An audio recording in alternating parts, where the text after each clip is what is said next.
announce the Dallas Cowboys selection. Please welcome from James Madison University, selected in the 4th round and 96 overall in 1986, former Cowboy defensive lineman Charles Haley. With the 40th pick in the 2011 NFL Draft, the Dallas Cowboys select Bruce Carter, linebacker, North Carolina. Yeah, how about them Cowboys? Charles with 5 rings, by the way. Makes sense. Keith Brookie's getting up there a little bit, Mel.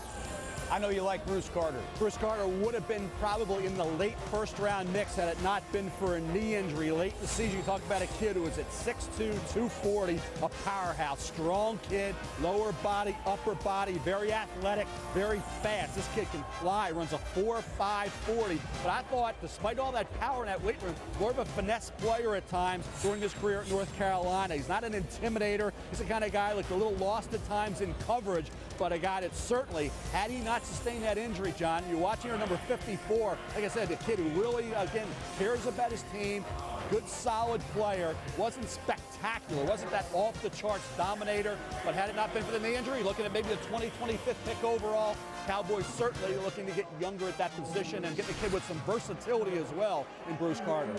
And a new defensive coordinator in Dallas, I think, is a great hire. I think Rob Ryan doesn't get enough credit. He's going to do a lot of things with these linebackers, and I know he likes these guys that can play on all 3 downs, and Carter has the athletic ability to do that. Hopefully he's healthy and ready to go soon. So Jason Garrett as head coach for the first time, full season. The Cowboys were 5-3 with him. He'll have a healthy Tony Romo. Do they jump back to contender for the division, Coach? I think they're a good football team. They played well under Jason Garrett down the stretch. I just have concerns in their secondary. They gave up some big plays, inexcusable big plays at times. I mean, I think there were 33 or 34 touchdown passes allowed by this secondary. Those are areas I think you've got to improve upon. They're in a tough division, but I do think they have firepower and talent. They can score points if they can get that secondary to play better. Well, speaking of the NFC East, and here come the Washington Redskins. To announce the Washington Redskins selection, please welcome from Grambling State University and the current head coach at Grambling State University, the 17th overall pick of the 1978 draft, former Redskin quarterback Doug Williams.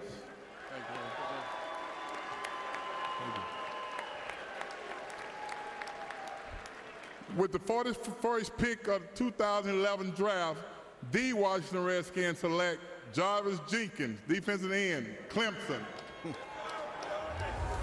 Yeah, there's Doug Williams, Chris. I just put Doug in the Black College Hall of Fame in Atlanta.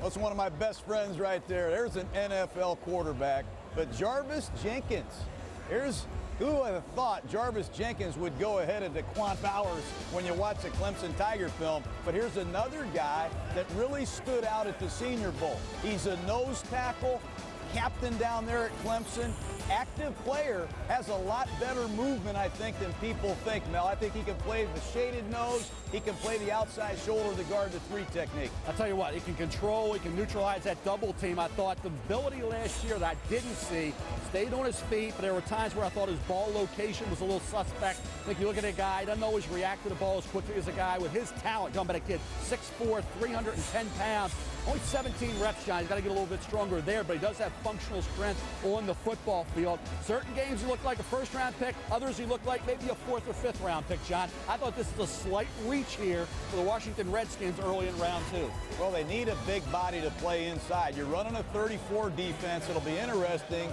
to see what Jim Haslett does with Jenkins. Putting him right on the head of the center, playing the nose tackle position is a likely place for this kid.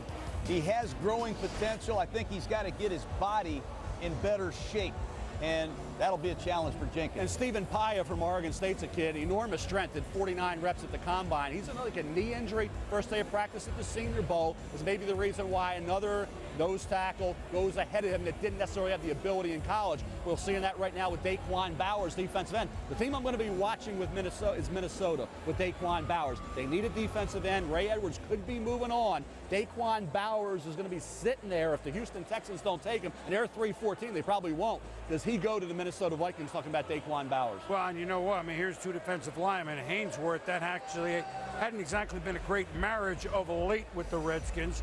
Adam Schefter, always with an eye on the Skins. It looks like, boom, the lockout is back on. The motion for a temporary stay has been granted. So all the players who went into work now have to leave work, and we're going to have to wait a while now before we find out when the lockout is again lifted. But this is an interesting bit of news here. In the middle of the draft, we get a little bit of labor uncertainty, Mort. It'll be interesting because that's a temporary stay, but anybody who was in the building today and got out with a playbook doesn't have to return their playbook.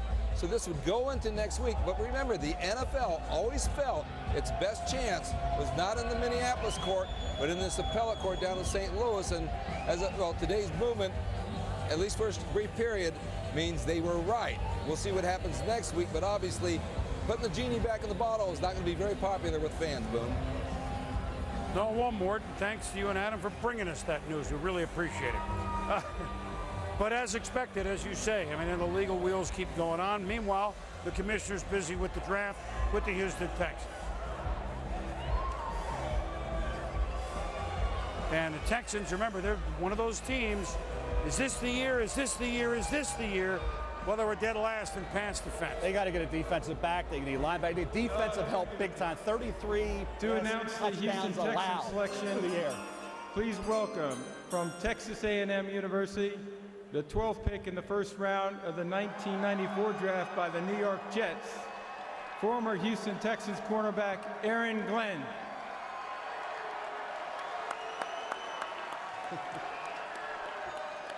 With the 42nd pick in the 2011 NFL Draft, the Houston Texans select Brooks Reed, linebacker, Arizona.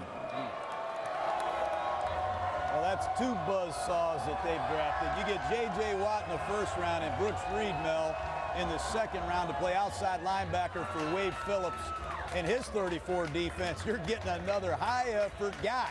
And here's a guy that's going to be a conversion player. He's a right end at Arizona. They're going to stand him up on 2 feet and let him go.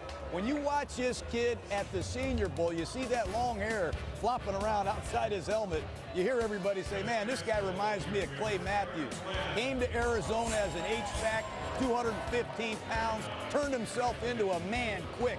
And he's a high-energy guy. I don't think he has an arsenal of pass rush moves, but I think he's in the perfect system at 34, Mel. I thought New England would have looked at him at the top of this round. And if you look at the Houston Texans, Connor Barwin's going to be at the one spot. They talked about the great athletic ability of Mario Williams. How are they going to utilize him? They got to get some secondary help. Marine Jackson needs to bounce back. But Brooks Reed, not the bend of a Von Miller coming off that edge, but he's a kid who is very athletic. 30 reps, enormous strength. I wish he was not as strong. I think a little stiff at times, but I think you look at the productivity this year. Had an ankle injury as a junior. That hampered him.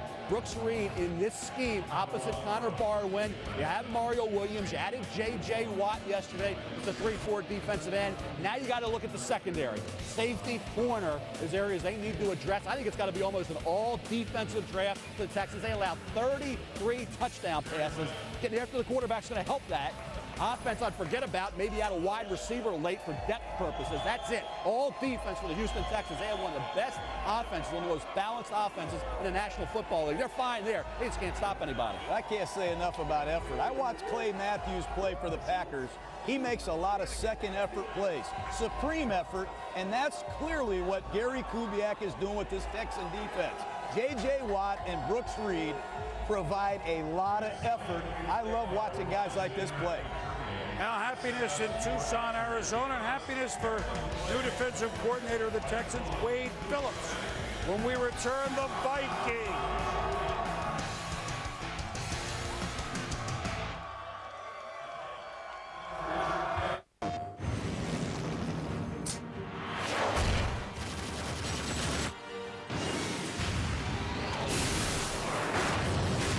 SOCOM 4, rated M for mature. PlayStation. You hate blowing money, but you want a ton of food. Taco Bell's $5 box. A cheesy double-decker taco, burrito supreme, taco supreme, cinnamon twist, and medium soda. All for just $5. Now that's a deal.